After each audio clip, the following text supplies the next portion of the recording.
Good morning. Today's video is pretty darn exciting. I don't know, it was earlier in the week. Maybe it was, yeah, earlier in the week.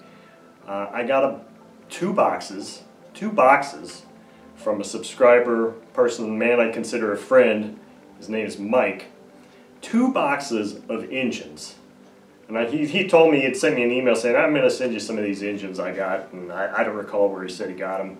Estate sale or a swap meet or something, I don't know. And he said, you know, it's just kind of a bunch of engines here that I'm not going to mess with, so I'm going to just send them to you. So I was thinking, you know, a single box with an engine or 2 in it, and that was it. When I came back from I don't know when it was. Anyway, I came up to my apartment, I was like, holy crap, there's 3 boxes here. There's 2 from Mike, and then one was a battery pack that I had purchased for an old radio. So I'm like, wow, 2 boxes of engines. So this video is all about engines. It's an engine extravaganza.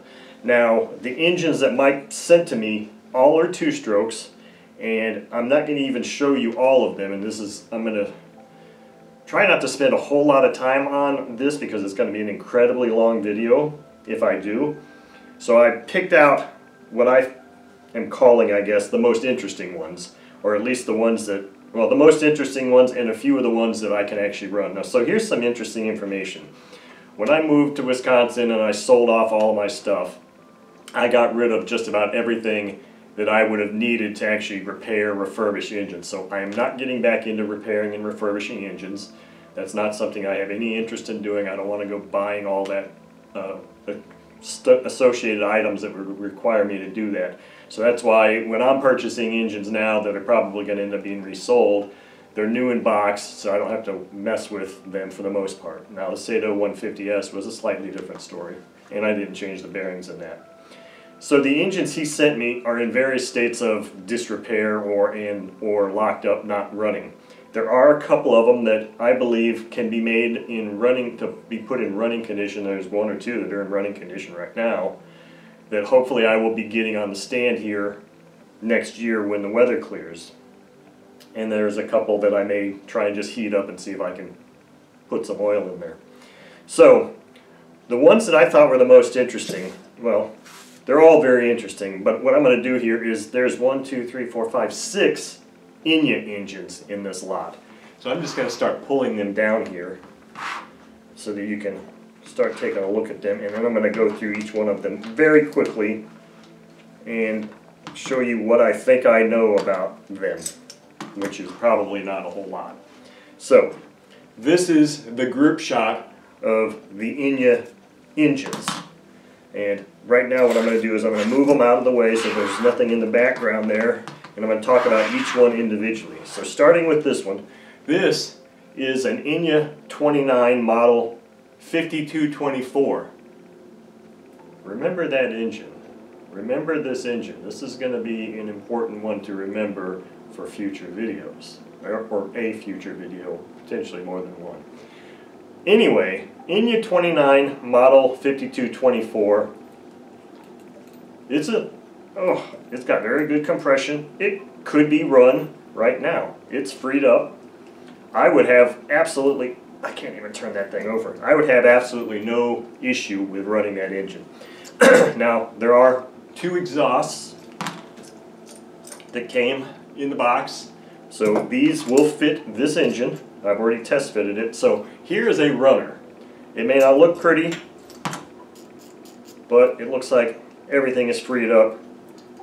And it doesn't have ball bearings. This is a plain bearing engine, what they call. So there's no bearings in there to replace. It's got tremendous compression. This is a runner. That's a good one. Let's see here. Let's pull this one. Enya 35, model 5224. Basically the same. It's a sister to that engine. The 29 and 35, these were big engines in the late, I don't know my Enya history that well, 60s, 70s, 80s. They started out as control line and then they went to these throttle. Now, this carb is locked up. This engine is locked up. Not a runner in my mind at this point, and this could take some effort. So anyway, that's the Enya 35. Let's look at this little guy here. This is an Enya '09, locked up completely, has an exhaust, completely locked up. Probably could easily be freed up and used and run. Oh wait, I'm actually getting it to turn over. I don't feel much compression. It sounded like a bird just hit my window out there. Oh, by the way, speaking of bird and window, here's a picture of what it looks like outside my porch right now, just so you know what the weather's like. Nice, huh? Anyway, Enya '09, nice little engine, probably could be made to run. Let's see here, Enya 15 Mark III.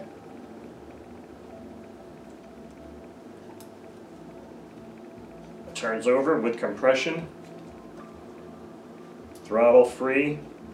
That could be run. Don't have a muffler for it, except I don't know if the muffler for the '09 would fit on there or not. It might. So that potentially is a running engine right now. I mean, I would try and run it. It's got good compression and everything's free, so why not? Enya 45 model 5001. Free, throttle is free. Has good compression. That doesn't really surprise me that most of these engines could probably, the Enya engines could be run right now because, well, Enya made really damn good engines. That's got really good compression. That's a nice engine. I'm pretty sure one of these exhausts would fit on that, looks like. So there's another potential runner right there with an exhaust, so that's really cool. Now, out of the Enya engines, this one is my favorite by far. It's the Enya 40X. Now this is a nice frickin' engine. I believe I had one of these, maybe even have a video or two on the channel. Carb is free, a little stiff, but this is a runner. The only issue with this engine is that it doesn't come with an exhaust. However, I found an exhaust that could be made to maybe work on it. I don't know the manufacturer of this exhaust. Maybe somebody does by the way the tube looks, the age of this. I don't know. Looks like it was an open front and somebody sealed it up with something. It kind of fits. It kind of fits. So when I say it kind of fits, you see the opening here, width-wise like this is fine. It will kiss up to this fine. Width-wise like this, it needs to have a Dremel just kiss out here a little bit. You know, one of those circular conical Dremel bits to kind of kiss it out because it just doesn't quite mate on there. You could get either the front or the back to mate and then just throw a screw in there, I believe, and it might seal well enough to run right now. So obviously it's not an Enya exhaust, but I could probably make it run even though I don't have a Dremel anymore either. But I might be able to just butt it up against there, go find a screw at a hardware store that's, you know, suitable for that and make that happen. So that is the lot of Enya engines. Really nice engines there. Here's one that's a one of a kind in this box of engines. This is a Super Tiger 45 G21 engine. And I thought this was interesting because I don't think I've ever had an old Super Tiger like this before. Now this engine is completely locked up. Carb is fine, but this is a ball bearing engine, completely locked up. Carb looks good, but not a running engine, not an exhaust that would come close to fitting this. Probably not going to do anything with this engine. In fact, the engines that I don't feel like messing with, more than likely I'm going to take to our club meeting in January and just say whoever wants them, take them. Because like I said, I'm not going to sit here and refurbish the ones that are locked up and don't work. So chances are, you know, there's going to be some late Christmas gifts for club members, because I'm probably just going to bring the box of these engines and say, here you go, take them, whatever you want, take. Unless I'm going to run them, and then I'll hang on to them for a while. But the ones that are non-running, for sure, definitely just give them away. So anyway, that's a one Super Tiger engine. Now, this one I was going to save till last, but I'm not going to save it till last. And this one I've already told I'm going to give to Dave, which is the fellow that gave me the Sig Smith mini plane. And this is an engine that I have featured one time before on my channel, and it was not a running engine, and neither is this. This is an HP 61. Now, I believe there's a review article on this engine, and I may have posted it on my last video. HP 61 rear mounted carb, original exhaust, which is an interesting one because it's just like snap-on.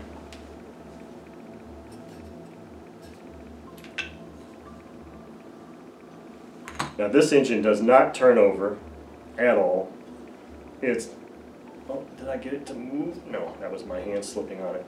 The carb is really, I don't know much about this. The one video I put encompasses everything I knew about this engine, so you can go and watch that. Dave, this is your engine. I told you I was going to give it to you, and I'm going to. It's serial number 1698. Can probably be cleaned up and made to be at least a collector's piece, you know, a display piece.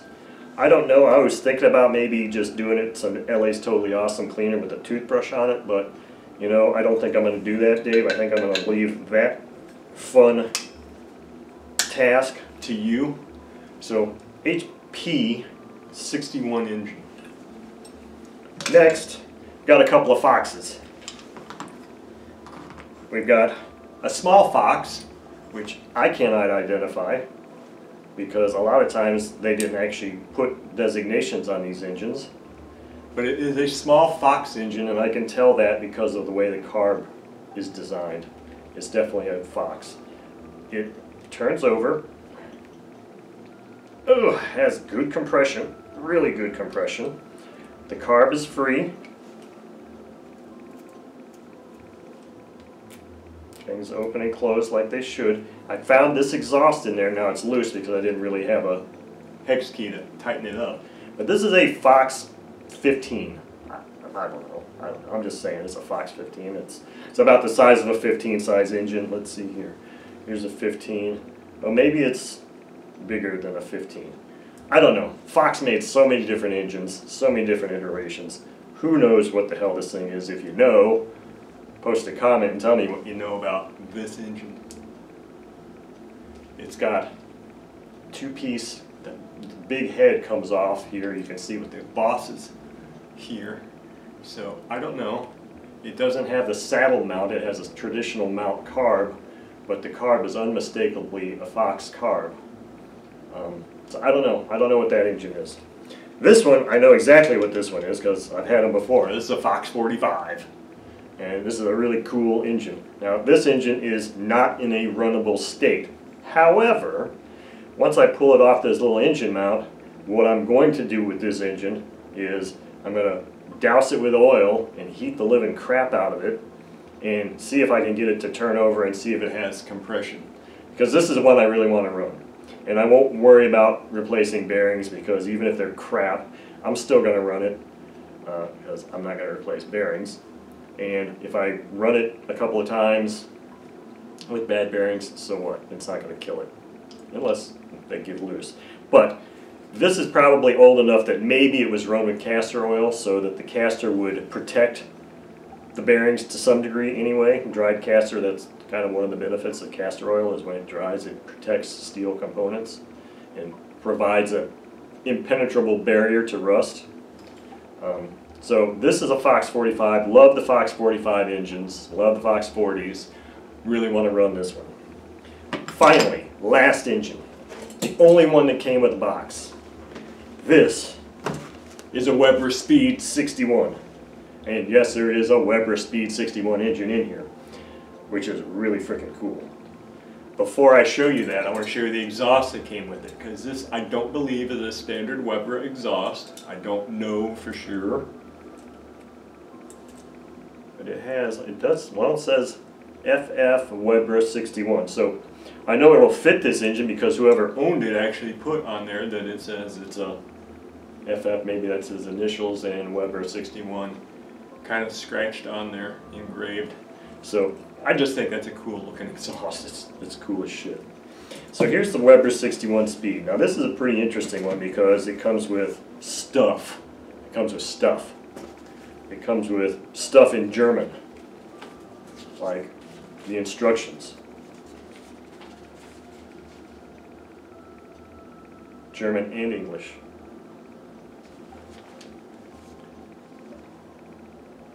This is really freaking cool. What's this? This is an Enya diagram, which I don't know why it would be in here. This is an Enya parts list. MRC, well, it says MRC Weber, so I guess I'm mistaken there. I thought it was Enya because MRC was a distributor of Enya for a while, but apparently they distributed Weber too. So here it talks about stuff, whatever. It's interesting. Interesting provenance that goes along with this engine. What's this? Looks like another one of those types of things. What do we have here? MRC Enya. Okay, here we go. It's just like I said, MRC Enya engine parts. So this is pretty interesting because you can get actual part numbers for various parts of the engine. This is invaluable if these parts were still available, but most of them aren't, so irrelevant. Here's the engine and the carb. Used engine, obviously, has compression. It looks like just a standard ring. It's not a Dykes ring, but this engine is in really decent shape. The carb is completely free, real free. Needle valve turns easily. So this is a cool ass deal here. This really is. Now it looks like they had to do a little bit of grinding on this engine to make this fit. So this is not a stock Weber exhaust, but it does fit and can be made to run. So this is one we'll definitely be running. Looks like maybe they had a couple of different exhausts on here because this one, the cutouts that they put on there don't really even match up. So they must have run a couple of different exhausts on this engine. But this engine is in what I would consider runnable state. It's very smooth. The bearings are very smooth.